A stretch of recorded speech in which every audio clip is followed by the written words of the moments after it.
So, there are 2, 3 things in this, right? One is, of course, giving back after the age of, say, 45, 50.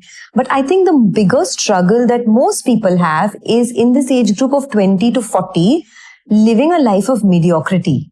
How do you rise above mediocrity? Because I was discussing this with Madhukela as well, where in a country of 100, 140 crore people, there are 10, 15, 20, maybe 50 wealthy investors. Why? So I have a question that what do you define as enough? What is enough? Like I can say for myself, if I grew up in a 650 square foot home, I thought I was leading a great life because I saw the Kamwali Bai's son coming who was living in a slum, who didn't even have a book to write. He didn't have, when we would go and present them with books and pencils, that's what we could do at that stage in life. My son's generation may have gone and they're giving laptops and computer rooms and so on, but it is all a matter of perspective. And if you feel I'm this poor victim, I don't have, see what that guy has, you're always going to live with that spirit of victimhood. But if you're living with a spirit of, I have a lot, and you're living in a spirit of gratitude, you'll be amazed at how the universe keeps opening and expanding itself for you. So if you're always looking at comparing your happiness to someone else's happiness, you're always going to be unhappy.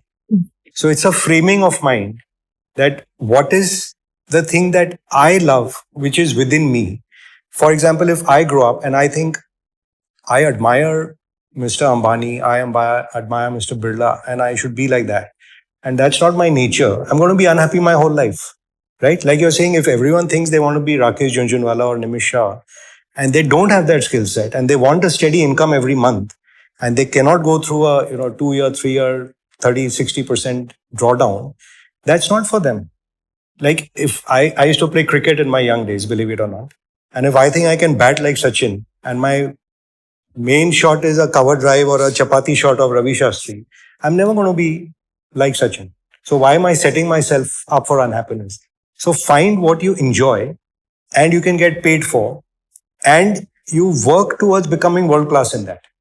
That is your vantage point, and that keeps opening doors. And if your needs are always less than what you have, right? When you say your reality is higher than your expectation, you're going to be happy.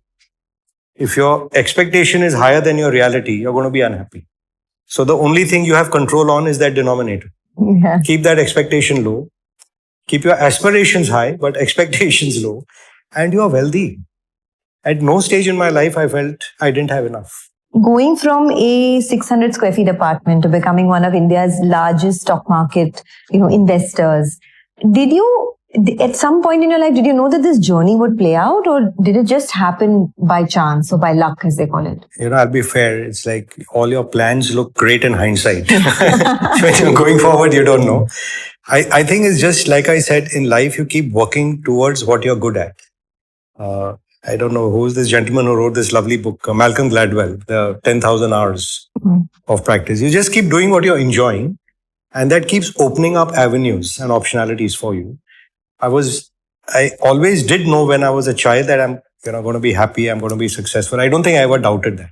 There is that feeling of fullness, not just in me. Even when I find a lot of entrepreneurs and promoters that we back, you want to find a person who is always fulfilled, who's, for lack of better term, I call it a Kshatriya Brahmin. That's the search we have for a great investment. A Kshatriya Brahmin who's a benevolent king, let's put it that way.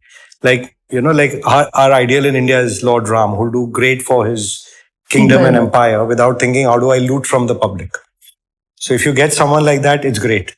If you get even what we call a Banya Brahmin, which is a good merchant king, but he's a merchant king. He's not going to, become a Chakravartin king and grow his empire across the country or grow international. And India is at that stage, right? We still don't have a world conqueror who's benevolent. We have a few, Kshatriya kings who have grown in a good manner. We have a few Banya Brahmin kings who have grown in a good manner. So anyway, coming back to myself, I thought I will do well in whatever I do, because at school, I kind of excelled in whatever I tried. So I knew God has given me something special, and He couldn't have given me all these blessings if He didn't have a good plan for me. and the values in our family. And then I was also fortunate to come in what I call great Sangat at NM. And Vallabhbhai would express it in a beautiful way. He said, either you will learn or you will earn. Right? So if you treat every experience in life in that context, it's cheerful. And it's an attitude towards life which you have, which is optimistic, grateful, cheerful, forward looking. And therefore, you never are comparing with anyone or envious against anyone. It's what is opening for me is opening for me, and it keeps expanding, expanding, expanding. And by the grace of God, blessings of parents, elders, friends, we've done well in life. And it puts us in a situation for greater optionality. So I think that's the takeaway most kids should take. That most people today, they want to be what someone else has got at 50, they want at 30. Like in my father's life, if he got a home and a car at the end of his life, it was a big deal, right? For us, if we got a bigger home or a fancier car, it was a bigger thing. The kids now, when they join, they want like, that should be laid out for me. So that what we call Ninyanve ki Maya will never end. And they say in the Upanishads, the beautiful summary line, which when I read it, was that there is no joy in the finite. You will find joy only in the infinite.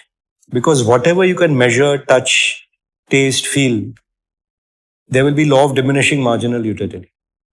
Tell me more about that. So you like, I love ice cream. I'll have one scoop and then, wow, I love it. I want one more.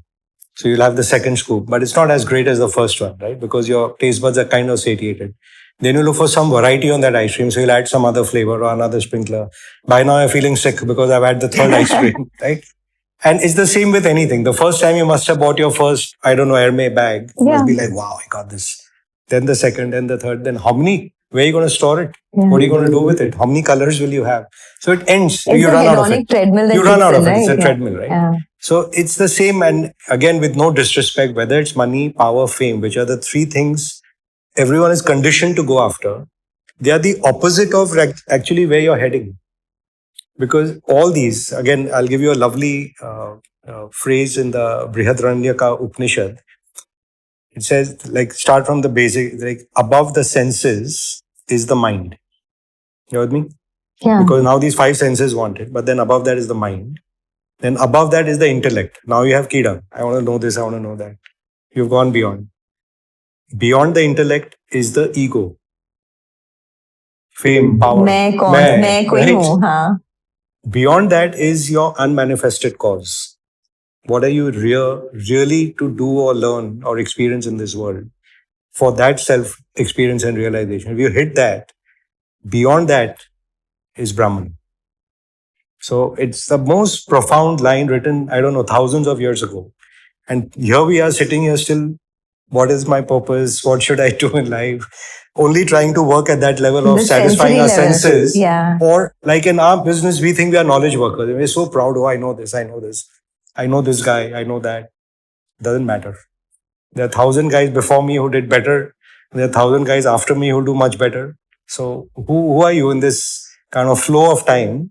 Do you know the richest guy 100 years ago? No. You know the richest guy 50 years ago? The richest guy always has someone else who's richer than him, more famous than him. So where does it end? Recently, I was in Florence, and over there was that, those chapels and every church, every and so beautiful. Who made them? They have sculptures of the kings at that time, right? So I was just looking at some of the sculptures and thinking that we don't even talk about them. But in their time, they would have... But they must have thought like, look how great I am. Look how great I am. I'm here on a church. And you go there and think all these guys look the same. Right? No one really cares about you at the end of the day.